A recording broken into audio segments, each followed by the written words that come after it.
Hello everyone, welcome to शिक्षा treasure. आज हम अपनी इस वीडियो में सूरदास के पद के बारे में पढ़ेंगे। यहाँ सूरदास जी के 4 पद दिए हुए हैं। तो जो पहला पद है वो देखिए अब, उद्धो तुम हो अति बड़भागी। देखिए जो पहले पद में क्या है कि गोपियाँ जो है वो उद्धव को ताने मार रही है। ताने मारने का मतलब उस पर व्यंग्य कर रही है। वो व्यंग्य कैसे कर रही है कि हे उद्धव, तुम तो बहुत बड़े भाग्यवान हो। अति का मतलब बहुत अधिक, और बड़ भागी का मतलब भाग्यशाली या भाग्यवान हो। अपरस रहत सने तगाते नाहिन मन अनुरागी। देखिए अपरस, अपरस मतलब रस के बिना रहे हो, रहते हो। स्नेह का मतलब प्रेम, तगाते मतलब प्रेम के धागे से, तगा तगा धागा या सना हुआ। नाहिन मन अनुरागी, और ना ही जो है वो मन में अनुराग पैदा हुआ। ये क्यों कह रही गोपियाँ कि उद्धव जो है वो श्री कृष्ण जी के पास रहते हैं, और श्री कृष्ण जी को प्रेम की मूर्ति माना जाता है, जिन्होंने संसार को प्रेम करना सिखाया। तो कह रही कि आप श्री कृष्ण जी के साथ रहते हो और आपके ऊपर प्रेम का बिल्कुल भी असर नहीं है, और ना ही आपके मन में कोई अनुराग है।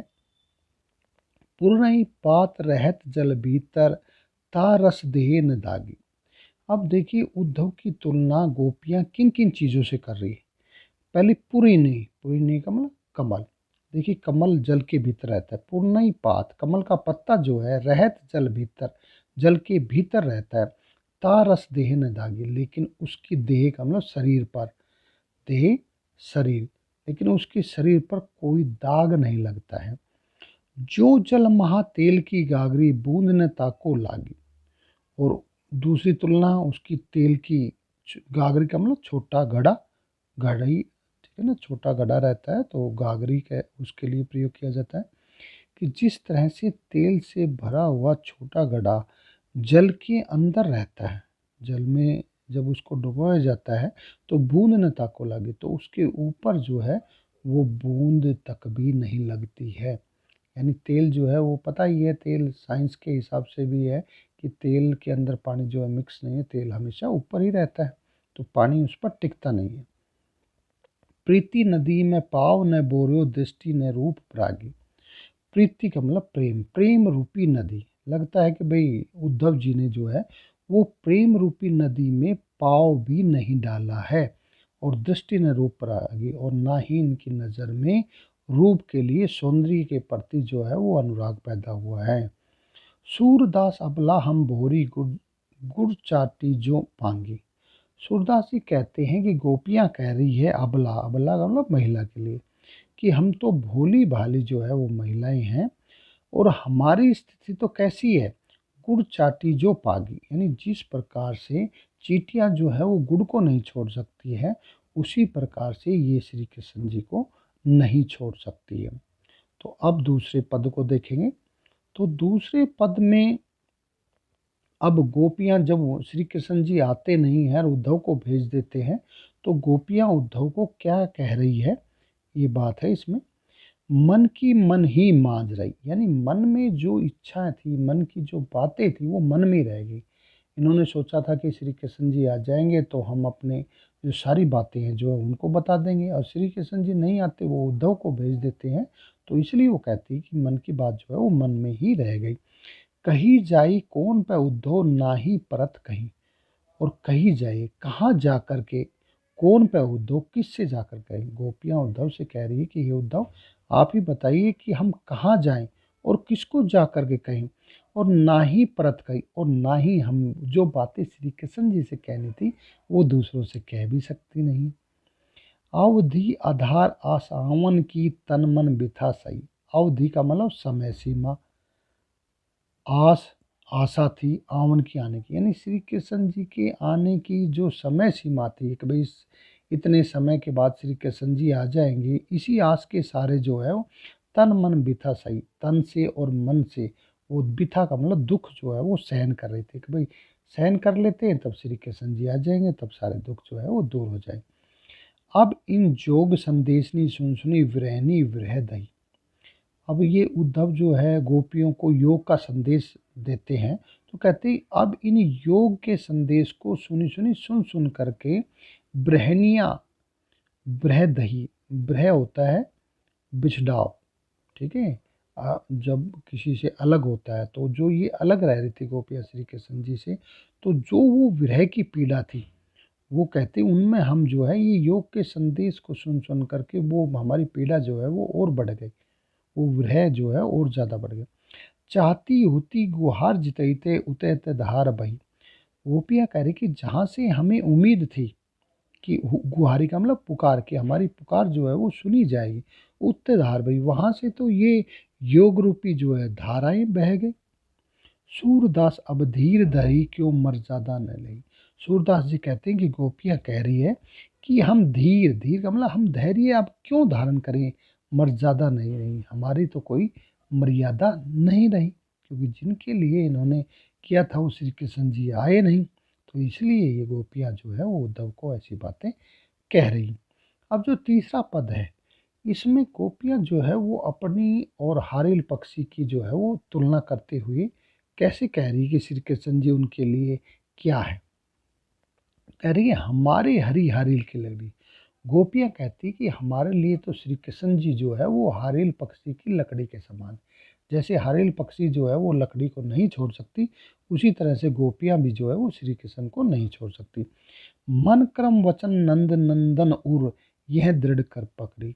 गोपियाँ कह रही है कि हम तो मन से, क्रम से मतलब काम से, वचन से अपनी वाणी से, नंद नंदन, नंद और नंदन बेटा, नंद का बेटा था श्री कृष्ण जी को, उर का मतलब हृदय में, मतलब अब हम तो अपने हृदय में मन से, क्रम से, वचन से, यानी श्री कृष्ण जी का नाम ही जो है वो दृढ़ता के साथ पकड़े रखती है। जागत सोवत, जागते हुए सोते हुए, सो पवन दिवस निशी कान्ने कान्ने जकरी। सपनों में, दिवस का मतलब दिन में, निशी का मतलब रात, दिन रात, कान्ना कान्ना जकरी, हम तो कान्हा ही कान्हा जो है वो पुकारती रहती है। सुनत जोग लागत ऐसो जो करो ही ककड़ी। अब गोपियाँ योग की बातों के बारे में क्या कहती है कि ऐसा लगता है कि योग की बातें सुनी, जैसे ही हमने योग की बातें सुनी तो ऐसा लगा जैसे कड़वी ककड़ी खाली हो।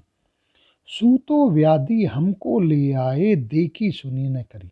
अब गोपियाँ उद्धव को कह रही कि तुम तो हमारे लिए व्याधि, व्याधि का मतलब रोग, तुम तो हमारे लिए ऐसा रोग ले आए हो जिनको ना हमने देखी सुनी न करी, न कभी देखा है, न कभी सुना है और ना ही कभी किया है। यह तो सुर तिन्ही ले सोपो जिनके मन चक्री।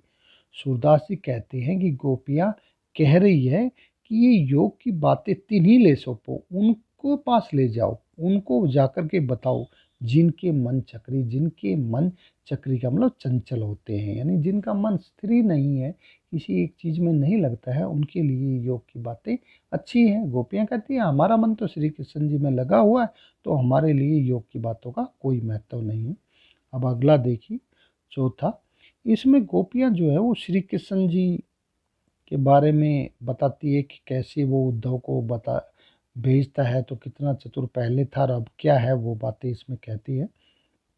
हरि है राजनीति पढ़ाए, हरि है मतलब श्री कृष्ण जी हैं राजनीति पढ़ाए, जो उद्धव को राजनीति पूरी तरह से पढ़ा करके भेज दिया है। समझी बात कहत मधुकर के समाचार सब पाए, यानी समझी बात समझा करके अच्छी तरह से कह करके मधुकर इस भौरे को, क्योंकि भौरा जब फूल पे जैसे मंडराता है वो अपने विचार देता है, तो ये यहाँ उद्धव को वो भौरे का रूप दिया गया है कि जैसे, तो कहते हैं कि श्री कृष्ण जी ने अच्छी तरह से राजनीति पढ़ा करके इस उद्धव रूपी भंवरे को जो है वो हमारे पास जो है वो भेज दिया है, अपना समाचार जो है वो भेज दिया है। एक अति चतुर होते ही पहले थे अब गुरु ग्रंथ पढ़ाए। एक तो श्री कृष्ण जी पहले से ही बहुत चतुर थे और अब गुरु ग्रंथ पढ़ाए, और अब इन उद्धव को जो है वो पूरी तरह से समझा बुझा कर, यानी पूरा ग्रंथ पढ़ा करके जो है वो भेज दिया है। बढ़ी बुद्धि जानी जो उनकी जोग संदेश पढ़ाए। कहते हैं कि अब उनकी बुद्धि तो काफ़ी बढ़ गई है, जो हमारे लिए योग संदेश पढ़ने के लिए भेज दिया है, हमारे लिए योग संदेश की बातें भेज दी है। उद्धव भले लोग आगे के परहित डोलत जाए, गोपियाँ कह रही कि उद्धव भले, यानी पहले के लोग ही बहुत भले होते थे। पर हित, पर का मतलब दूसरे के हित का मतलब भलाई के लिए, जो दूसरों की भलाई के लिए दौलत डोलते रहते थे, यानी काम करते रहते थे।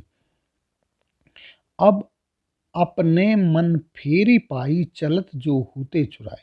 अब गोपियां कह रही कि हम अपने मन को फेरी पाई दोबारा से कैसे प्राप्त करें, जिसको श्री कृष्ण जी जाते समय चुरा ले गए थे। क्योंकि इनका मन तो श्री कृष्ण जी में लगा रहता था, तो श्री कृष्ण जी चले गए तो इनका मन भी चला गया। तो अब कह रहे कि अब हम अपने मन को कैसे प्राप्त करें। ते क्यों अनिति करे आपनो जे और अनिति छुड़ाए। ये कहते वो क्यों अनिति की बातें करते, यानी श्री कृष्ण जी हमेशा नीति की बातें करते थे, वो अनिति का विरोध करते थे, यानी नीति के विरुद्ध जो बातें थी उसका विरोध करते। तो कहते अब वो क्यों खुद अनिति की बातें कर रहे हैं, जो अनिति पर चलने के जो लोग चलते थे उनसे उनको छुड़ा देते थे, जो अनिति पर नहीं चलने की सबको सलाह देते थे। राज धर्म तो यह सुर जो प्रजा ने जाहि स्थाई। अब सूरदास जी कहते हैं कि गोपियाँ कह रही है कि राजा का धर्म तो ये होता है कि वो अपनी प्रजा को ना सताए। तो ये सूरदास के पद थे, 4 पद थे, जिनमें गोपियाँ और उद्धव के बीच में किस तरह की बातें होती है तो वो बताई गई है। अब आगे जो है हम तुलसीदास के पद जो है वो पढ़ेंगे। अब यहाँ तुलसीदास जी का राम लक्ष्मण परशुराम संवाद है। तो ये जब सीता का स्वयंवर होता है और राम के द्वारा शिव धनुष तोड़ दिया जाता है, तो उस समय परशुराम जी और राम के बीच में जो है वो किस तरह की बातें होती है ये सब इसमें दर्शाया गया है। नाथ शंभु धनु भंज निहारा होई क्यों एक दास तुम्हारा। जब परशुराम जी पूछते हैं कि भाई शिव धनुष किसने तोड़ा है, तो राम जो है उसका जवाब देते हैं कि नाथ की हे स्वामी, शंभु धनुष, शंभु का मतलब शिव और धनु का मतलब धनुष, यानी शिव के धनुष को भंज निहारा मतलब तोड़ने वाला, होई क्यों एक दास तुम्हारा, आपका ही कोई एक दास होगा। आयेसु कहा कहिए किन मोई। आयेसु, अब हमारे लिए क्या आज्ञा। देखिए शिव का धनुष तो टूट गया और आपके किसी दास ने ही तोड़ा है, अब बताइए हमारे लिए क्या आज्ञा है। सुनी रिसाई बोले मुनि को ही। सुन करके रिसाई गुस्से से भर करके मुनि जो है वो क्रोधी, कोई का मतलब क्रोधी मुनि जो है वो बोलते हैं। सेवकु सो जो करे सेवकाई, यानी सेवक तो वह है जो सेवा का कार्य करे। अरि करनी करी है लड़ाई। अरि का मतलब शत्रुता, शत्रुता का कार्य तो शत्रु ही करता है और उसके साथ लड़ाई लड़ी जाती है।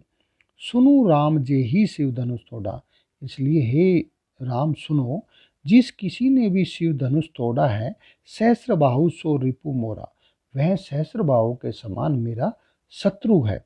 सो बिल गाऊ बिहाई समाजा, इसलिए वह इस समाज इस सभा से बिल गाऊ अलग हो जाए। न ते मारे जही सब राजा, नहीं तो सभा में उपस्थित सारे राजा जो है वो मारे जाएंगे। अब इसके बाद में क्या है। सुनि मुनि वचन लखन मुस्काए, बोले परशुधरी अवमाने। जब परशुराम जी इस तरह की बातें कहते हैं तो लक्ष्मण जी मुस्कुरा करके कहते हैं, बोले परशुधर। और परशुराम जी के जो परशुराम जी हमेशा अपना परसा जो है वो धारण करते रहते थे, तो उसके परशुराम जी के परसे की अवमानना करते हुए, अवमानना का पता है कि भाई परशुराम जी के साथ टकराने का मतलब हो गया उसके उस हथियार का वो अपना हथियार जो है परसा उसके ऊपर प्रयोग कर सकता था, उसका वध कर सकता था, तो उसकी अवमानना करा।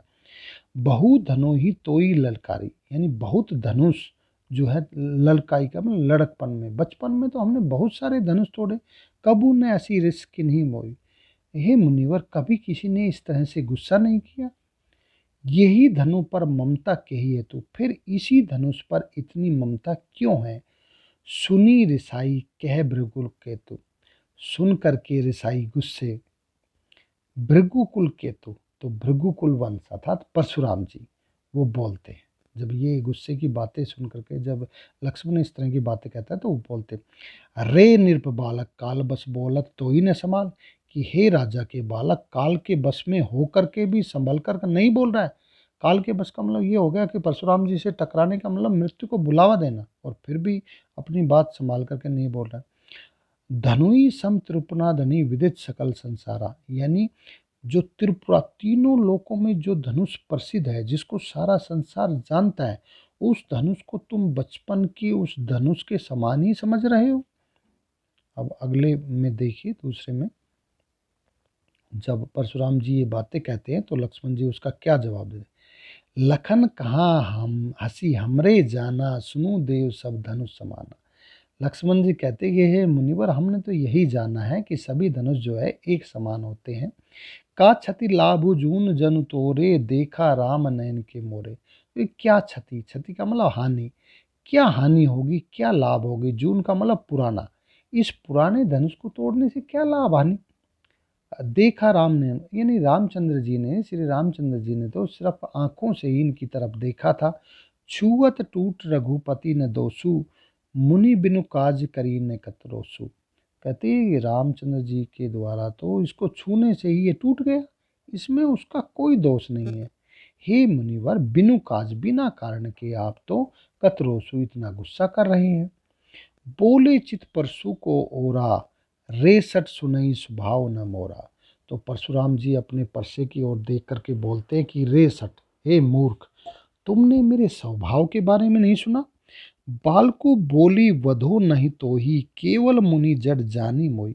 यानी बालक समझ करके मैंने तुम्हारा वध नहीं किया, इसका मतलब तुमने मुझे केवल अकेला मुनि ही समझ लिया कि भाई ये तो मुनि है, ये तो वध कर ही नहीं सकता। बाल ब्रह्मचारी अति को ही, विश्व विदित क्षत्रिय कुल दोई। कहते मैं बाल ब्रह्मचारी हूँ, अति क्रोही, बहुत क्रोधित हूँ, विश्व विदित, पूरे संसार में, क्षत्रिय कुल, क्षत्रिय के कुल का द्रोही, दुश्मन, यानी पूरा संसार मुझे क्षत्रियों का दुश्मन मानता है। भुजबल भूमि भूप बिनु कोई, भुजबल भुजाओं के बल पर ही, जमीन को, भूप का मतलब राजाओं को, बिनु किन्हीं, यानी कई बार इस धरती को राजाओं से विहीन कर दिया था। विपुल बार महिदेव दिनों, और अनेकों बार इस भूमि को जो है वो मैंने ब्राह्मणों को दान में दे दिया था। महिदेव का मतलब ब्राह्मणों को दान में दे दिया था। सहस्र बाहु छेद निहारा, परशु बिलोक की महिप कुमारा। सहस्र बाहु की भुजाओं में छेद करने वाले परसे की तरफ देख करके बिलोक महिप कुमार, यानी लक्ष्मण जी महिप के कुमार, राजा के बेटे जो है वो बोलते, मातु पित ही जन सोच बस कर ही महिष किशोर, गर्भ भरने के अबरक के दलन परशु मोर। तो परशुराम जी कहते हैं कि हे राजा के बालक, तुम माता पिता के बारे में सोच करके भी तुम्हें उनके बारे में बिल्कुल भी नहीं सोच रहे हो। ये जो मेरा परसा है, जो सहस्त्र बाहु की भुजाओं में भी छेद करने वाला है, ये गर्भ में भी बच्चे को जन्म लेने से पहले भी मार सकता है, ये इतना कठोर है, और तुम इसको जान करके भी अपने माता पिता के बारे में नहीं सोच रहे हो। यानी कहने का भाव क्या है कि भाई परशुराम जी से टकराने का मतलब मृत्यु को बुलावा, और एक माता पिता के लिए बच्चे का क्या महत्व होता है, तो उसलिए कह रहे कि तुम अपने माता पिता के बारे में नहीं सोच रहे हो। अब आगे है, बिहसी लखनऊ बोले मृदुवानी, अहो मुनिषि महाभट मानी। कि अब परशुराम लक्ष्मण जी जो है वो हंस करके बोलते हैं, मृदुवाणी में, कोमल वाणी में बोलते हैं कि हे मुनिवर, आप जैसा महान योद्धा कोई है ही नहीं। पुनि पुनि मोहि दिखाओ कठोरा, और फिर भी आप मुझे बार बार अपना कुल्हाड़ा दिखा रहे हैं। चहत उड़ावन फूकी मारा, आप तो ऐसे चाहते हैं जैसे फूक मारने से ही पहाड़ उठ जाए। यहाँ कुंभट बतिया कोई नाही, जे तर्जनी देखी मर जाए। कुंभट बतिया छुई मुई का पौधा होता है, जिसके छूने से ही जो है वो खत्म हो जाता है। तो कहते हैं यहाँ कुंभट बतिया कोई नहीं है जो आपकी तर्जनी उंगली को देखकर ही मर जाए। देखी कुठारू सरासर बाना, मैंने आपके कुल्हाड़े को, आपके धनुष बाण को देखा है। मैं कछ कहा सही था माना, मैंने जो ये देख करके जो कुछ कहा है वो अभिमान के साथ कहा है। भृगुसुत समझी जनेऊ बिलोकी, मैंने आपको भृगुकुल वंशी समझा है, आपके जनेऊ को भी देख लिया है।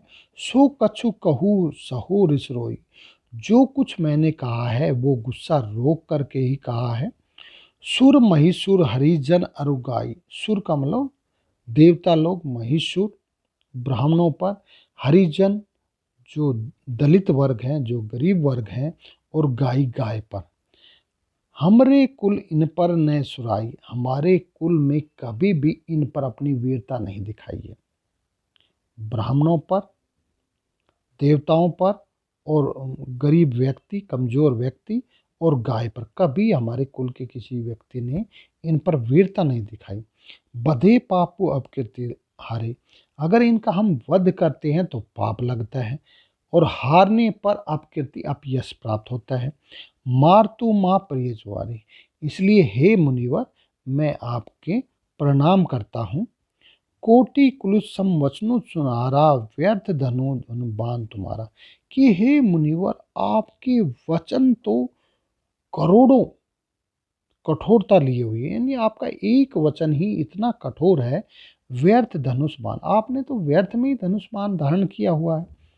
जो बिलो की अनुचित कहु छमु महावर धीर, सुनी सरोस भृगु कुलवंशी बोले गिरा गंभीर। लक्ष्मण जी कहते हैं कि हे मुनिवर, जो मैंने आपको जान करके जो अभी कोई वचन कहे हैं, अगर वो आपको अनुचित लगे हो तो आप माफ कर दे। और भृगु कुलवंशी, ये यानी परशुराम जी, लक्ष्मण की वे वचन सुन करके गंभीर होकर के बोलते हैं।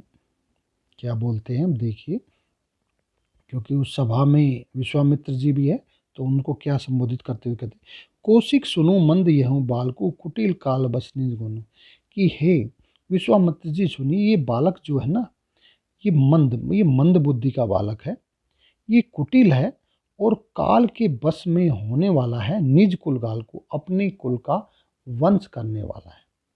ये तो मतलब काल के बस होकर के अपने कुल का जो है नाश करने वाला है। भानु वंश राकेश कलंक, ये भानुवंश यानी सूर्य वंश में तो ये पैदा हुआ है, लेकिन राकेश, राकेश का मतलब चंद्रमा, चंद्रमा में कलंक के समान है। निपट है, ये बिल्कुल पट है, इनको कोई समझ नहीं है। निरंकुश है, ये अबुद्धू है, मूर्ख है, निरंकुश है। काल कलेहु होई क्षण माई, ये क्षण में यानी कुछ समय में ही काल वो यानी काल का ग्रास बनने वाला है, काल के वश में होने वाला है, मृत्यु को प्राप्त करने वाला है। कहो पुकारी खोई मोहिना, इसलिए सभा को पुकार के मैं कह रहा हूँ कि इसमें मेरा कोई दोष नहीं है। तुम हट कहू जो चहूँ बारा, कही प्रताप बलु रोष तुम्हारा, अगर तुम इसको इस मुसीबत से बचा सकते हो तो इनको मेरा प्रताप के बारे में, मेरे बल के बारे में और मेरे गुस्से के बारे में बता करके, और ये गलती ना करें तो ये फिर बच सकता है। लखन कहू मुन सुसु तुम्हारा, तुम ही अछत को बैरन पारा। लक्ष्मण जी कहते हैं कि मैं मुनिवर, आपके तेज के बारे में कौन नहीं जानता, और तुम ही अछत, और आप ही कहाँ अछूते रहे, आपने ही बहुत बार जो है उसको मुझे बता दिया है। अपने मुंह तुम आपने करनी बार अनेक भांति बहु, यानी तुम अपने मुंह से ही अपने बारे में अनेक बार अनेक प्रकार से कह चुके हो। नहीं संतोषु तय पुनि कछु कहू, जनि निस रोकी दुष दुख न सहु, और फिर भी अगर आपको संतोष नहीं मिला है तो दोबारा कह दीजिए। आप इतना गुस्सा रोक करके दुख क्यों सहन कर रहे हैं। वीरवर्ती तुम धीर शोभा, गारी देत न पाहु शोभा, यानी तुम्हारे जैसे वीर्यवान को, धैर्यवान को इस तरह से गाली देते हुए शोभा प्राप्त नहीं होती है। अब इसके बाद देखिए लक्ष्मण जी परशुराम जी कहते हैं, सूर समर कर्ण ही कही न जन ही आपू, विद्वान रन पाई रिपु कार्यवर्ती कथी प्रतापू। कहते हैं कि सूर का मतलब वीर लोग, तो समर का मतलब युद्ध भूमि, यानी वीर लोग वो होते हैं, योद्धा वो होते हैं जो युद्ध भूमि में शत्रु को सामने देख करके, विद्यमान रण, रण पाई रिपु, रिपु का मतलब शत्रु को, और रण का मतलब युद्ध, युद्ध भूमि में शत्रु को देख करके उनके साथ मुकाबला करता है। और जो कायर व्यक्ति होता है वो अपने प्रताप के बारे में बताता है उनको। अब अगले में देखते हैं, तुम तो कालू हाँक जन लावा, बार बार मोही लागी बुलावा। लक्ष्मण जी फिर आगे क्या कहते हैं कि ऐसा लगता है कि काल तुम्हारे वश में है और तुम बार बार जो है उस काल को मेरे लिए बुला रहे हो। सुनत लखन के वचन कठोरा, परशु सुधारी धरेऊ न घोरा। लक्ष्मण जी के कठोर वचन सुन करके परशुराम जी अपने परसे को धारण करते हुए कहते हैं, अब जन देवी दोष मोहि लोगों, कटुवादी बालक वध जोगो। कि हे सभा के लोग, अब मुझे दोष मत देना। ये कटुवध, ये कटु वचन बोलने वाला बालक जो है अब वध जोगु, वध के योग्य है। बाल बिलोक की बहुत मैं बाचा, अब ये हूँ मरनिहार बसाचा। यानी बालक समझ करके मैंने अभी तक इसको छोड़ दिया है, बात मतलब छोड़ रहा हूँ। अब ये हूँ, अब तो ये मरनिहार, मरने के योग्य है। कौशिक कहा छमु अपराधु, बाल दोष गुण गही न साधु। अब विश्वामित्र जब देखते हैं कि परशुराम जी का गुस्सा काफी बढ़ जाता है, तो वो कहते हैं कि हे मुनिवर, आप इनके अपराध को क्षमा कीजिए। बच्चे के दोष, बाल दोष यानी बालक के दोष को जो है वो साधु लोग ध्यान नहीं देते। बच्चा है, बच्चा तो गलती करता रहता है। खर कुठार में अकुरन को ही, आगे अपराधी गुरुद्रोही। कहते मेरे हाथ में कुल्हाड़ी है और मैं क्रोध से भरा हूं, और मेरे आगे जो है वो गुरुद्रोही अपराधी खड़ा हुआ है। उत्तर देत छोड़ो बिन मारे, केवल कौशिक शील तुम्हारे। और ये उत्तर देते जा रहा है, हे विश्वामित्र जी, ये सिर्फ आपके शील स्वभाव के कारण मैंने इनको छोड़ दिया है, अभी तक माफ कर दिया है। नैते यही काटी कुठार कठोरे, गुरुहु ऋण होत समझोरे। नहीं तो ये अभी मेरे कुल्हाड़े से काट दिया जाता और मैं गुरु के ऋण से मुक्त हो जाता। अब आगे देखिए, गादी सुनु कैसे हृदय, हंसी मुनियु हरियु सूझ। आई में खांड न उख में, अजूम न बूझ अबूझ। तो गादी सुनो विश्वामित्र जी। विश्वामित्र जी कह रहे हैं कि मुनिवर को तो सब कुछ हरा ही हरा दिखाई दे रहा है।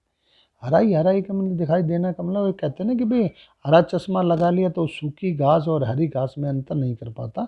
तो उसी तरह से आई में खांड न उख में, यानी एक खांड तो होती है जो खाने की, और एक खांड खड़क तलवार के लिए, यानी एक कठोर धातु की चीज और एक मीठी चीज। तो यानी ये मुनिवर जो है वो खांड और तलवार खड़क में अंतर ही नहीं कर पा रहे हैं, या ये जानबूझ करके अनजान बने हुए हैं। अजूहम न बूझ अबूझ। कहेऊ लखन मुनशील तुम्हारा, को नहीं जान विदित संसारा। लक्ष्मण जी कहते कि ये मुनिवर आपके शील स्वभाव को कौन नहीं जानता, अर्थात पूरा संसार जो है आपको जानता है।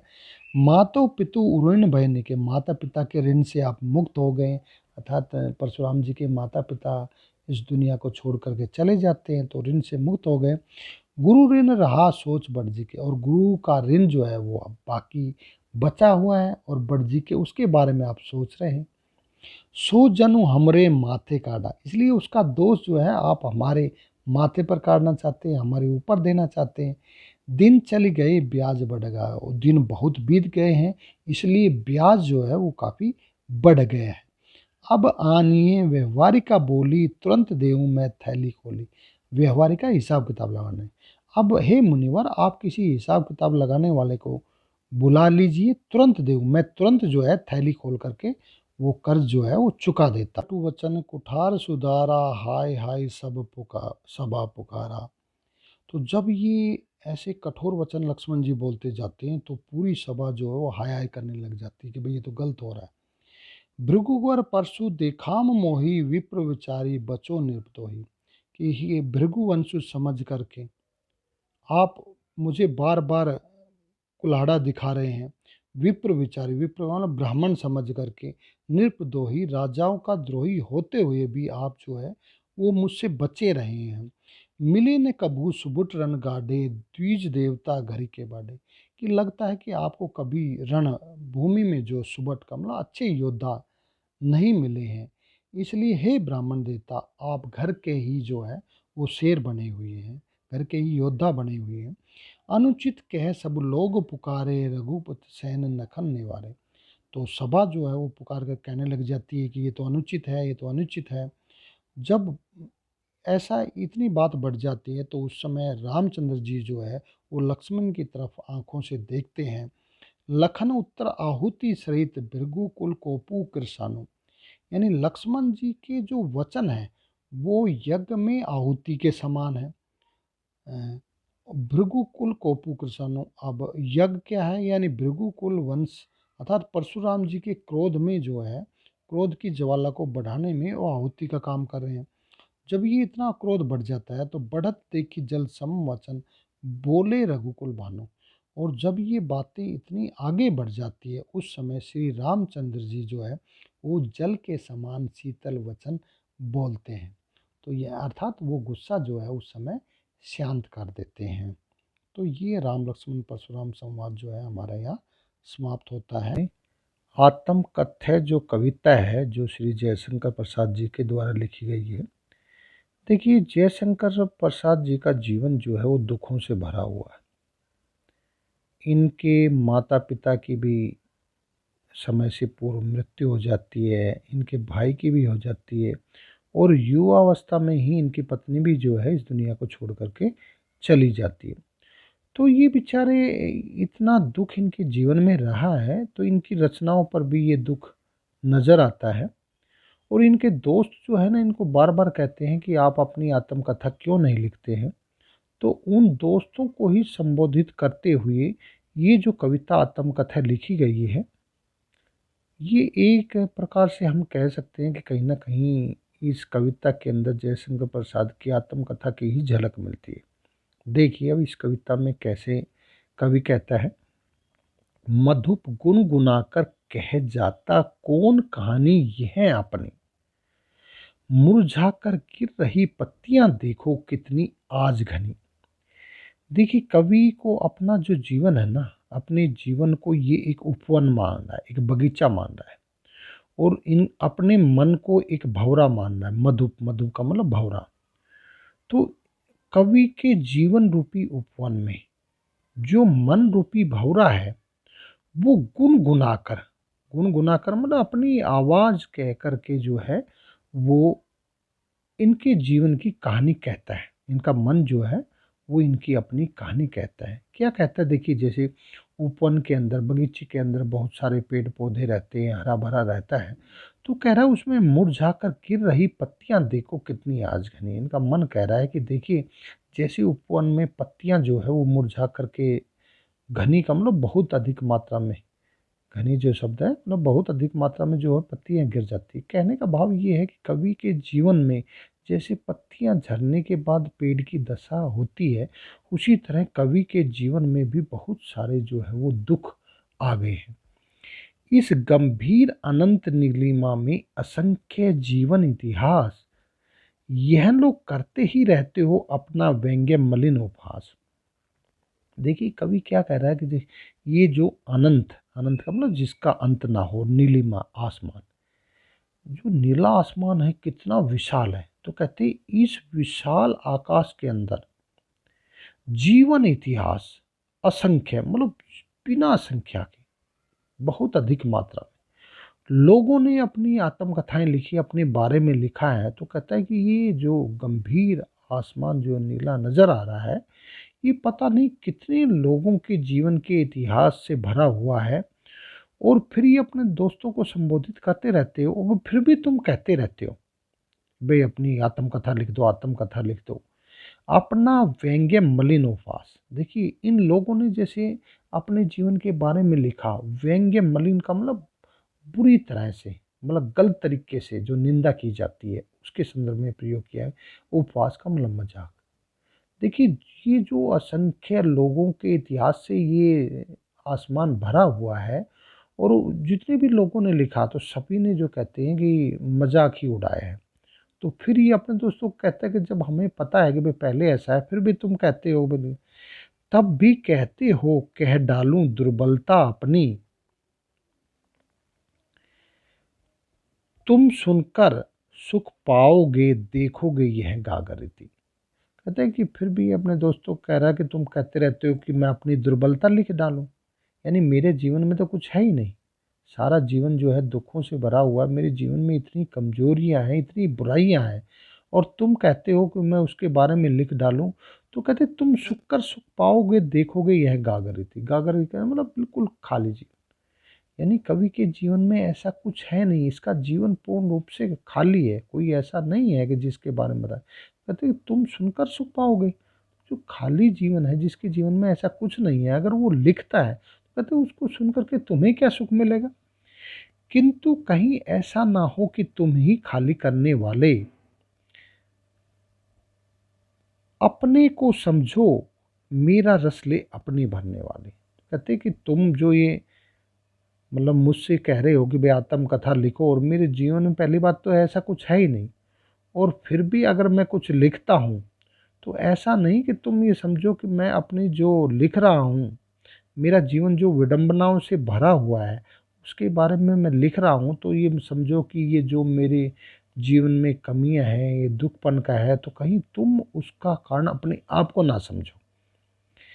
अरे सरलते तेरी हंसी उड़ाऊं मैं। तो कहते ये विडंबना भरा जीवन है, मेरा जीवन इतना सरल है कि जिसके बारे में लिखने के लिए कुछ नहीं है। तो कहता है कि अगर मैं उसको लिखता हूँ, तुम कहते हो कि भाई लिख दो, तो कहते वो हंसी का पात्र ही बनेगा, उसकी हंसी ही उड़ाई जाएगी। यानी मैं अपनी दुर्बलताएं बता करके, मेरे जीवन में ऐसा कुछ नहीं है, मैं लिखता हूँ तो वो हंसी ही उड़ाया जाएगा। भूले अपनी या प्रवंचना औरों की दिखलाऊं मैं, इसलिए मैं सोचता हूँ कि मैं अपनी भूल जाता हूँ, अपनी नहीं लिखता हूँ, और दूसरों की लिखी हुई जो दूसरों की मैं देखता हूँ, दूसरों की लिखी हुई चीज़ों को ही मैं देखता हूँ, अपने नहीं लिखता हूँ। ये तो देखिए दुख के बारे में। फिर कुछ ऐसा भी क्षण रहा है कि कवि के जीवन में थोड़ा बहुत सुख आया होगा, तो उसके बारे में कैसे कह रहा है। उज्जवल गाथा कैसे गाऊं मधुर चांदनी रातों की, अरे खिलखिलाकर हंसते होने वाली उन बातों की। देखिए हर व्यक्ति के जीवन में थोड़ा बहुत सुख तो रहता ही है। जब कवि जिस समय इनकी प्रेमिका जो है वो जीवित थी, तो उस समय कुछ ऐसे पल रहे हैं जो खुशी के रहे हैं। तो कहती है उज्जवल गाथा कैसे गाऊं मधुर चांदनी रातों की। मधुर चांदनी रात मतलब उस सुख के रूप में, जैसे चांदनी रात जो है सुख का प्रतीक है, और अंधेरी रात है वो जो दुख का प्रतीक है। तो कहते कि मेरे जीवन में जो कुछ थोड़े बहुत क्षण जो है खुशी के थे, सुख के थे, तो उनकी गाथा कैसे गाऊं, यानी खिलखिलाकर हंसने वाली उन बातों की। जब ये अपनी प्रेमिका के साथ बातें करते थे और खिलखिला करके हंसते थे, तो कहती उन पलों के बारे में भी मैं कैसे बताऊं। यानी मिला कहाँ वह सुख जिसका मैं सौपन देकर जाग गया। अब देखिए कवि के जीवन में तो वैसा कुछ है ही नहीं। जैसे हम सपने लेते हैं और सपने में कुछ सुख मिलता है और हमारी आंखें खुलती है और सपना टूट जाता है, तो वो सुख नहीं मिल पाता। तो उसी तरह से कवि भी क्या है कि अपने जीवन में जब इनकी प्रेमिका जीवित थी, तो ये कहते थे, ये आभास करते थे कि मैं आलिंगन में मेरी प्रेमिका आए। तो कहते कि जब ये ऐसा सोच ही रहे थे, यानी थोड़ा बहुत इनके जीवन में थोड़ा सुख आना ही शुरू हुआ था, उसी समय इनकी प्रेमिका को भगवान छीन लेते हैं इनसे, और वो सुख जो है इनकी बाहों में आता आता है, दूर से ही मुस्कुरा करके भाग जाता है। फिर ये अपने प्रेमिका की सुंदरता का वर्णन कैसे करता है कि उनके गाल कैसे नजर आते हैं, तो उनके बारे में, जिसकी अरुण कपोलों की मतवाली सुंदर छाया में अनुरागनी उषा लेती थी निज सुहाग मधुमाया में। ये कहते हैं जिनके अरुण, अरुण का मतलब लाल, लालिमा, अरुण सूर्य के लिए प्रयोग किया जाता है, तो सूर्य के लालिमा के लिए। तो कहते हैं जिनके लाल गाल की मतवाली सुंदर छाया, यानी जब प्रेमिका इनके साथ रहती थी और उनके लाल गाल थे, तो कहते हैं उनकी सुंदरता ऐसे लगती थी जैसे अनुरागनी उषा लेती थी निज सुहाग मधुमाया में। अनुरागनी, अनुराग से भरी हुई, प्रेम से भरी हुई, उषा का मतलब सुबह।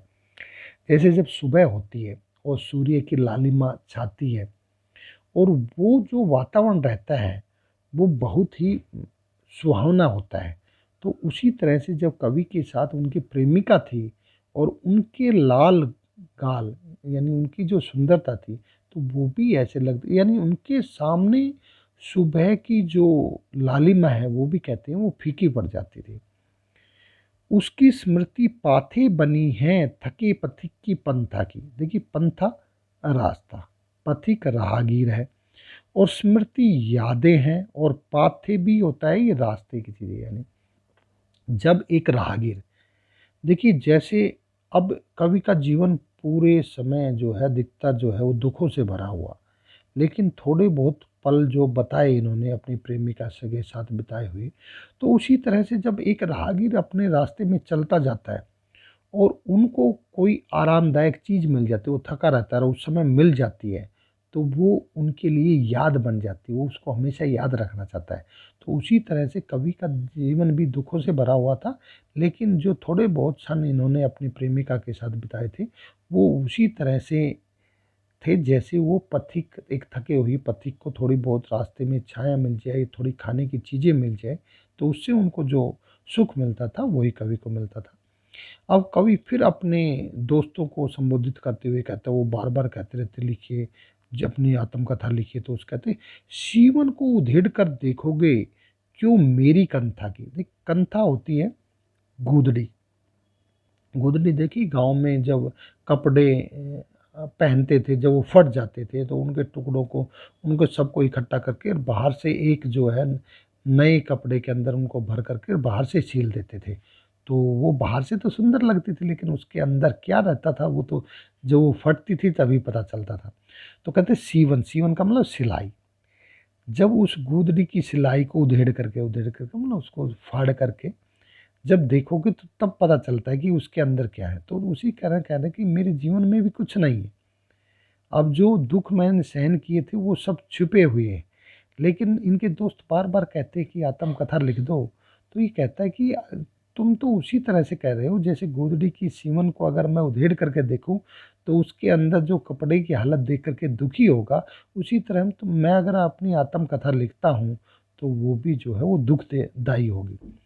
छोटी सी जीवन की कैसे बड़ी कथाएँ आज कहूँ, क्या यह अच्छा नहीं औरों की सुनता मैं मौन रहूँ। तो कहते हैं मेरा जीवन एक छोटा-सा जीवन रहा है। जिस जीवन में ऐसा कुछ ही नहीं हुआ है। तो कहते हैं मैं उस छोटे जीवन की बड़ी कथा कैसे लिख दूँ? तुम बार-बार कहते हो कि लिख दो, तो बोलो क्या लिखूँ? मेरा जीवन तो बहुत सरल है। तो वो कहते हैं अच्छा यही है कि मैं चुप रहता हूँ और दूसरों की सुनता हूँ। जो अंतिम पंक्ति है इसकी, सुनकर क्या तुम भला करोगे मेरी भोली आत्मकथा, अभी समय भी नहीं है थकी सोई मेरी मौन व्यथा। तो कहते कि मेरी ये जो भोली भाला जीवन रहा है, मेरे जीवन में ऐसा कुछ नहीं रहा, और अगर इसके बारे में मैं लिखता हूँ तो कहते सुनकर क्या तुम भला करोगे, तुम्हारा कोई भला नहीं होने वाला है। और मेरा जो दुख था, मेरे जीवन जो कष्टों से भरा हुआ था, जिनको मैं भूला हुआ हूँ, कहते हैं अब उसको अगर लिखूंगा मैं फिर, तो कहते हैं अभी वो उचित समय भी नहीं है, और थकी सोई है मेरी मौन व्यथा। मेरा व्यथा का मतलब दुख, और मौन मतलब शांत है, यानी मेरे अब दुख शांत है, क्योंकि जिनका जीवन जो है इतने दुखों से भरा हुआ है और उनको अब वे भूल करके जीवन में आगे बढ़ रहा है, तो कह रहा है कि अब वो आत्मकथा लिख करके उनको जगाने का अब समय नहीं है, उनको दोबारा से प्रदर्शित करने का समय नहीं है। तो इसलिए कहता है कि अभी उचित समय नहीं है आत्मकथा लिखने के लिए। तो ये जो है कविता, अगर हम कहें नाम इसका आत्मकथा है, ये अगर वैसे देखा जाए तो जयशंकर प्रसाद जी के द्वारा कविता के रूप में लिखी गई ये एक आत्मकथा ही है। हम सूर्यकांत त्रिपाठी निराला जी द्वारा रचित कविता जो है वो उत्साह और अटनई रही के बारे में पढ़ेंगे। देखिए, उत्साह का अर्थ है जोश। कवि निराला जी का जो है बादल फेवरेट सब्जेक्ट रहा है। इन्होंने क्रांति के प्रतीक के रूप में बादलों को माना है। तो उन्हीं के संदर्भ में ये कविता है कि बादल गरजो, घेर घेर घोर गगन धाराधरो। धाराधर का मतलब ये बादल के लिए प्रयोग किया है, यानी धारा का मतलब पानी को धारण करने वाला आता, तो वो बादल। तो ये कवि कह रहा है कि हे बादल तुम गरजो, घेर घेर घोर गगन, यानी इस आसमान को, गगन का मतलब आसमान को तुम घेर लो पूरी तरह से और पानी से भर जाओ। ललित ललित सुंदर सुंदर काले घुंघराले, यानी कि जैसे काले और घुंघराले वाले बाल कल्पना कैसे पाले। जैसे बच्चा कल्पना करता है, बादल को बनाता है तो घुंघराले से काला सा बनाता है, तो उसी तरह से कहता है कि हे बादल तुम जैसे बच्चा कल्पना में करता है सुंदर से काले और घुंघराले, ऐसे तुम पूरी तरह से इस आसमान को घेर लो और तुम गर्जना करो। विद्युत छवि उर में कवि नवजीवन वाले। विद्युत का मतलब बिजली, छवि बिजली चमक रही है, उर का मतलब हृदय में बादलों के बीचों बीच जब बिजली चमकती है तो उस समय का जो ये दृश्य होता है तो वो नवजीवन वाले नया जीवन देने वाले के रूप में देखा जाता है। यानी बादल बरसेंगे और प्रकृति में कुछ नयापन जो है वो आएगा। वज्र छिपा नूतन कविता, फिर भर दो बादल गरजो। देखिए तो कवि कह रहा है कि तुमने जो अपने हृदय में वज्र छिपा रखा है, बड़ी कठोरता लिए हुए हैं, तो और नूतन जो नयापन लाने वाले हो, तो तुम ऐसी गर्जना करो कि लोगों के अंदर जो है वो उत्साह भर जाए। अब आगे देखिए इसमें, विकल विकल उन्मन से उन्मन, विश्व के निदाग के सकल जन, आए अज्ञात दिशा से अनंत के घन। देखिए जब गर्मी बहुत बढ़ जाती है और लोग परेशान रहते हैं तो उनके संदर्भ में पंक्ति है, विकल विकल मतलब दुखी, उन्मन जिनका मन नहीं लगता हो, विश्व के निदाग, निदाग का मतलब गर्मी, बहुत ज़्यादा गर्मी, सकल सारे जन का मतलब लोग, यानी जब इस धरती पर गर्मी पड़ती है और सारे लोग जो है वो दुखी हो जाते हैं, उनका मन नहीं लगता है, तो उस समय कवि कह रहा है कि आए अज्ञात दिशा से, कवि बादलों को कह रहा है कि तुम किसी भी दिशा से आ जाओ और अनंत के घन इसको पूरी तरह से घेर लो, आसमान को तप्त धरा, जो धरती तपी हुई है उसको तुम जल से फिर शीतल कर दो बादल गरजो। उस समय तुम बारिश कर करके इस पृथ्वी को जो है अपने जल से शीतल कर दो, हे बादल तुम गरजो। तो ये बादल उत्साह कविता थी। अब अट नहीं रही कविता है।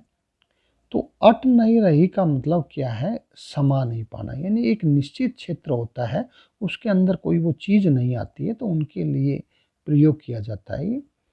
अट नहीं रही है आभा फागुन की, तन सट नहीं रही है। देखिए फागुन का महीना है, बहुत सुंदर होता है, वसंत का उस समय वसंत का आगमन रहता है, तो उस समय जो फागुन के महीने की सुंदरता की बात की गई है तो ये कह रहा है अट नहीं रही है आभा फागुन की, तन सट नहीं रही है। यानी फागुन के महीने में जो प्रकृति के तन की जो सुंदरता है वो समा नहीं पा रही है, वो एक सीमित दायरे में नहीं आ रही है, वो बहुत जहाँ भी नज़र घुमाते हैं वो उतनी जो है वो फैलती जा रही। कहीं सांस लेते हो घर घर भर देते हो, उड़ने को नभ में तुम। तो कहते जब सांस लेते हैं, देखिए जब प्रकृति में चारों तरफ सुंदरता रहती है, फूल ही फूल खिले रहते हैं, हरियाली रहती है, तो उस समय अगर कोई सांस लेता है तो कहते हैं वो जो महक है, उसकी जो खुशबू है वो हर घर में व्याप्त हो जाती है, यानी प्रत्येक जगह जो है वो पाई जाती है। और इसके बाद की जो बात ये है कि जब वो सुंदरता इतनी बढ़ जाती है तो उड़ने को नभ में तुम पर पर कर देते हो, तो वो सुंदरता कहते हैं पृथ्वी पर ही सीमित नहीं रहती है, वो ऐसे लगती है जैसे वो आसमान की तरफ उड़ रही हो, और पर का मतलब हर एक कण कण में जो है वो व्याप्त हो रही है।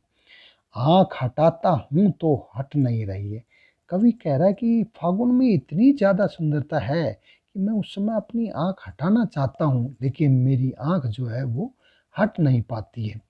पत्तों से लदी डाल, कहीं हरी कहीं लाल। तो कहते हैं फागुन के महीने में जो डालियाँ जो है पेड़ों की वो पत्तों से लदी रहती है, कहीं पर तो हरे रहते हैं और कहीं पर लाल।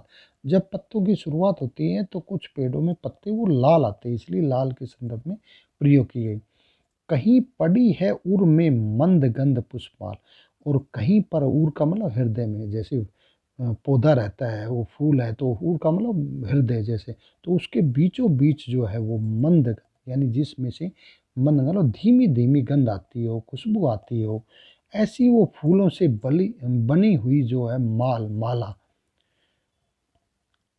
वो पाट पाट शोभा श्री पट नहीं रही है। तो ये जो सुंदरता है पाट पाट मतलब हर एक हिस्से पर ये शोभा श्री, ये जो सुंदरता फैली हुई है ये पट नहीं रही है, ये उसमें समा नहीं रही। यानी फागुन के महीने में इतनी सुंदरता होती है प्रकृति में कि उनको बांधे रखना एक सीमित दायरे में संभव नहीं है, कहने का कवि का ये भाव है इसमें। यानी कवि ने फागुन के महीने की सुंदरता का वर्णन किया गया है। तो ये अट नहीं रही कविता बहुत ही आसान कविता है, सीधा सीधा अर्थ है इसमें। दंतुरित मुस्कान कविता जो नागार्जुन जी ने लिखी है उसके बारे में पढ़ेंगे। देखिए कविता का नाम है यह दंतुरित मुस्कान। दंतुरित का अर्थ है कि जिसमें दांत नजर आते हो, और मुस्कान का मतलब मुस्कान, यानी ऐसी मुस्कान जिसमें दांत नजर आते हो। मुख्य रूप से ये जो मुस्कान की बात की जाती है, दंतुरित मुस्कान की, तो ये बच्चों के लिए की जाती है, क्योंकि बच्चा जब मुस्कुराता है तो उसके दांत नजर आते हैं। ये जो कविता है ये मूल रूप से एक छोटे बच्चे की के बारे में है। ये छोटा बच्चा कविता में सीधे रूप से तो नहीं बताया गया है, लेकिन जब हम इसको पढ़ेंगे तो ये ऐसा दर्शाता है कि ये बच्चा जो है कवि का अपना बच्चा है, और कवि बहुत लंबे समय बाहर रहता है, और जब वो आता है तो बच्चा छोटा रहता है, कैसे जानता होगा, कवि को देखा नहीं है, तो वो कैसे पहचान करता है और कवि को उसकी मुस्कुराहट कैसी लगती है, ये सभी बातें इस कविता में हम जानेंगे। सबसे पहले, तुम्हारी यह दंतुरित मुस्कान मृतक में भी डाल देगी जान।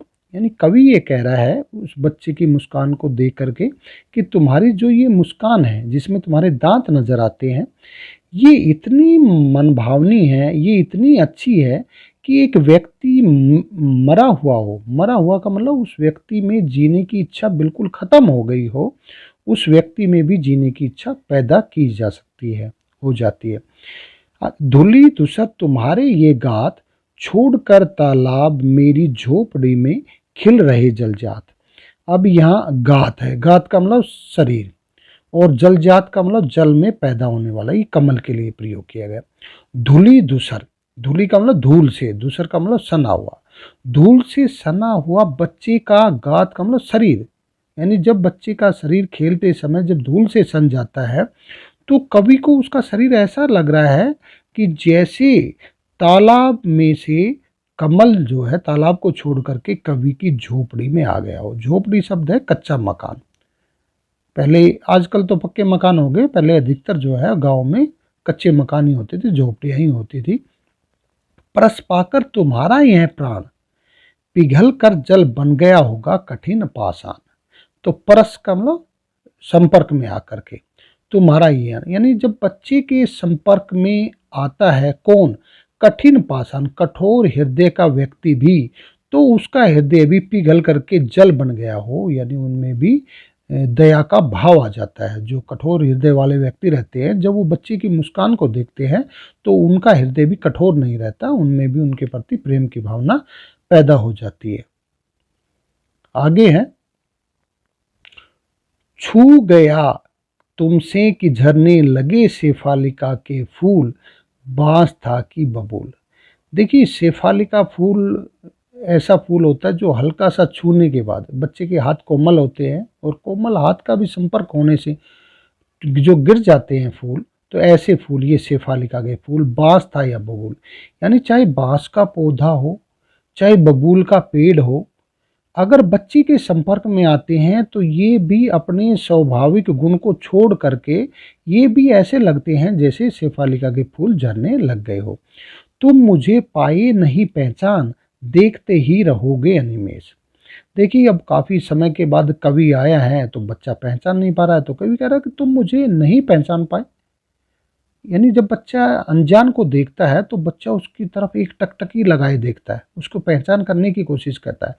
ये उसी के संदर्भ, अनिमेष का मतलब बिना पलक झपकाए, यानी ये बच्चा जो है कवि को देखते जा रहा है बिना पलक झपकाए, तो उसके बारे में कहा है कि तुम लगातार देखते रहो और मुझे पहचान नहीं पाए, थक गए हो आंख लूं मैं फिर। तो बच्चा लगातार देखता रहता है तो कहता है कि तुम थक गए होंगे, इसलिए मैं आंखें जो है वो दूसरी तरफ कर लेता हूँ। फेरना का मतलब दूसरी तरफ करना, क्योंकि कभी जब बच्चे की तरफ देखा गया नहीं तो फिर बच्चा उसकी तरफ देखना बंद कर देगा। क्या हुआ यदि हो ना सके परिचित पहली बार, यदि तुम्हारी माँ माध्यम ना बनी होती आज। देखिए, जब अब कवि और बच्चा आमने सामने देख रहे हैं, आपस में देख रहे हैं, तो कवि कह रहा है कोई बात नहीं, पहली बार में अगर हमारा परिचय नहीं हो पाया तो कोई बात नहीं। अब देखिए, परिचय कराने का माध्यम कौन बनी है, इनकी माँ बनी है, क्योंकि कवि तो बहुत लंबे समय के बाद आ रहा है, बच्चा अपनी माँ को जानता है। तो कवि कह रहा है कि तुम्हारी माँ अगर माध्यम नहीं बनी होती तो मैं न सकता देख, मैं न जाता, मैं न पाता जान। तो मैं तुम्हें न देख पाता और ना ही मैं तुम्हें जान पाता। आगे है, तुम्हारी यह दंतुरित मुस्कान, धन्य तुम, माँ भी तुम्हारी धन्य, चीर प्रवासी मैं इतर मैं अन्य। तो कहते हैं कि जो तुम्हारी ये दंतुरित मुस्कान है, ये धन्य है, तुम्हारी माँ भी धन्य है जिन्होंने मेरे से तुम्हारा परिचय कराने की कोशिश की। चीर प्रवासी, चीर का मतलब लगातार, और प्रवासी का मतलब घर से बाहर रहने वाला, प्रवास करने वाला। तो कहते हो मैं तो लंबे समय तक घर से बाहर रहने वाला हूँ, तो मैं तो तुम्हारे लिए अन्य हूँ। इस अतिथि से प्रिय तुम्हारा क्या रहा संपर्क। तो ये कह रहा है कि ये अब अतिथि है, क्योंकि बहुत लंबे समय तक बाद आता है कोई व्यक्ति, तो वो तो अतिथि के रूप में ही रहता है। तो कहते हैं इस अतिथि से हे प्रिय, अगर तुम्हारा अभी तक कोई संपर्क नहीं रहा मेरे से, कवि कह रहा है कि मुझसे तुम्हारा अभी कोई संपर्क नहीं रहा, उंगलियां माँ ही कराती रही मधुपर्क। तो इनकी माँ ही जो है वो बच्चे की देखभाल करती। मधुपर्क होता है दूध, घी और इन शहद से बनी हुई चीज़ें, जो बच्चे को पौष्टिक खाना है। जब बच्चा छोटा रहता है तो उन बच्चे को अक्सर ये दिया जाता है। तो कहते हैं तुम्हारी माँ ही जो है वो तुम्हें ये मधुपर्क का सेवन कराती रही है। देखते तुम इधर कनखी मार, और होती जब की आंखें चार। देख, कनखी मार, कनखी का मतलब होता है कान के नीचे से। बच्चा जब किसी को नहीं जानता है और वो देखना चाहता है तो तिरछी नजर करके देखता है। तो कहते हैं तुम कान के नीचे से देख रहे हो, तिरछी नजर से देख रहे हो, और जब देखते देखते आंखें चार, आंखें चार का मतलब आमने सामने, जब तुम्हारी आंखें मेरी आंखों के सामने आती है तब तुम्हारी दंतुरित मुस्कान मुझे लगती बड़ी ही छविमान। और तब उस समय जब तुम मुस्कुराते हो तो तुम्हारी ये मुस्कुराहट भरी, ये दांत जिसमें दांत नजर आते हो, इसकी जो छवि है वो मुझे बहुत ही भाती है, बहुत ही अच्छी लगती है। तुम्हारी ये जो छवि है, इस तरह से मुस्कुराना जो है वो मुझे बहुत अच्छा लगता है। तो ये हमारी दंतुरित मुस्कान कविता थी। आज हम फसल कविता के बारे में पढ़ेंगे। देखिए, फसल क्या है कि जो किसान लोग खेतों में जो भी पौधे उगाते हैं, उनसे जो फल प्राप्त होते हैं, वो सारे जो है फसल के अंतर्गत आते हैं। फसल का उत्पादन करने में किन किन चीज़ों का योगदान रहता है, तो इन्हीं के बारे में इस कविता में बताया गया है। एक के नहीं, दो के नहीं, ढेर सारी नदियों के पानी का जादू है। यानी फसल के उत्पादन में कोई एक नदी का नहीं, किसी दो नदियों का नहीं, बहुत सारी नदियों के पानी का योगदान रहता है। एक के नहीं, दो के नहीं, लाख लाख कोटि हाथों के स्पर्श की गरिमा। देखिए, एक व्यक्ति के काम करने से कोई फसल पैदा नहीं होती है, कोई दो व्यक्ति से नहीं होती, लाख लाख और कोटि कोटि करोड़ों करोड़ों, यानी लाखों करोड़ों हाथों के स्पर्श, हाथों का योगदान रहता है। यानी लाखों करोड़ों लोगों का योगदान जो है वो फसल के उत्पादन में रहता है। इसके बाद है एक के नहीं, दो के नहीं, हजार हजार खेतों की मिट्टी का गुणधर्म है। यानी इस फसल के अंदर एक प्रकार की कोई मिट्टी का योगदान नहीं है, कोई दो प्रकार की मिट्टी का योगदान नहीं, यानी हजारों हजारों प्रकार की जो मिट्टियां हैं, जो मिट्टी के अंदर गुण धर्म है, जो उनके अंदर अच्छाई है। कोई चिकनी मिट्टी है, कोई दोमट मिट्टी है, कोई रेतीली मिट्टी है। कुछ फसलें ऐसी है जो रेतीली मिट्टी में होती है, कुछ ऐसी है जो दोमट मिट्टी में होती है। तो हजारों प्रकार की खेतों की जो है वो मिट्टी का योगदान इसमें रहता है। फसल क्या है? अब प्रश्न आता है कि फसल फिर है क्या? तो फसल और कुछ नहीं है। फसल क्या है? और कुछ नहीं है। ये वह नदियों के पानी का जादू है, वह हाथों के स्पर्श की महिमा है, भूरी काली संदली मिट्टी का गुणधर्म है, रूपांतर है सूरज की किरणों का, सिमटा हुआ संकोच है हवा की थिरकन का। यानी अब कवि प्रश्न करता है कि फिर वास्तव में फसल है क्या? तो कहते हैं कि फसल कुछ नहीं है, सही मायने में देखा जाए। ये तो नदियों के पानी का जादू है, और जितने हाथों का स्पर्श होता है तो उनकी महिमा है, यानी उनके हाथों के द्वारा की गई मेहनत का असर है। भूरी काली संदली मिट्टी, यानी ये मिट्टियों के प्रकार बताए गए हैं, भूरी भी, काली भी, संदली। ये मिट्टियों के जो गुण धर्म है उनके कारण फसल पैदा होती है।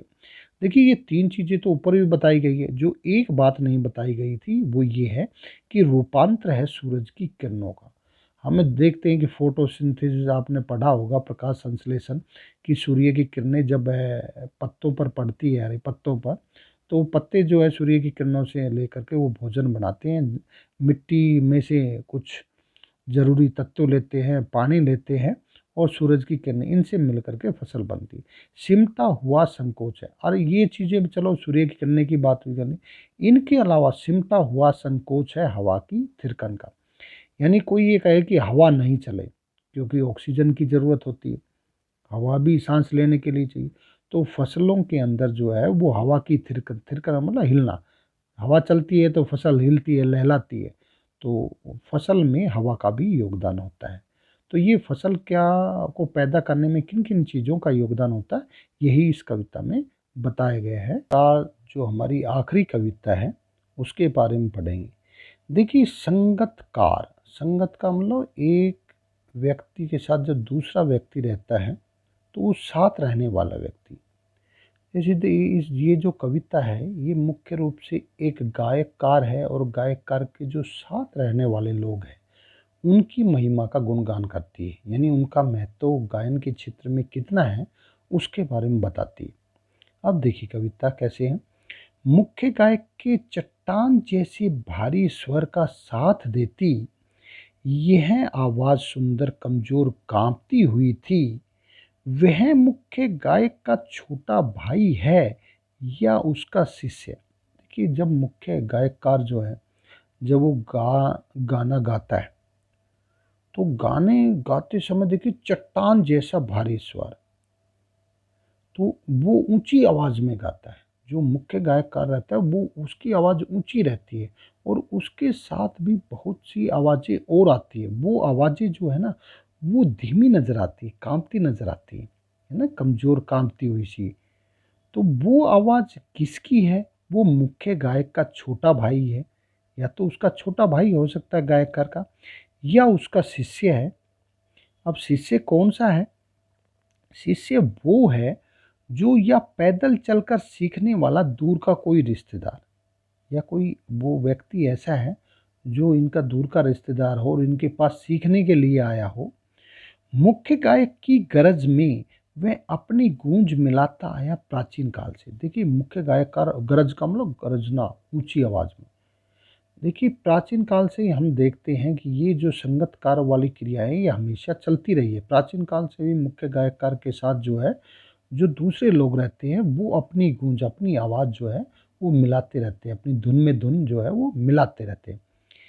गायक जब अंतरे की जटिल तानों के जंगल में खो चुका होता है, देखिए जब मुख्य जो गायककार है वो जब गाना गाता है तो कई बार ऐसा होता है कि बहुत जटिल कोई तान होती है, एक धुन ऐसी होती है जो, और वो उसमें इतना खो जाता है, उसमें इतना रम जाता है कि या अपने ही सरगम को लांग कर, या जो वो गा रहा है, जो एक लय में गा रहा है उसी से ही वो लांग जाता है उसकी सीमा को।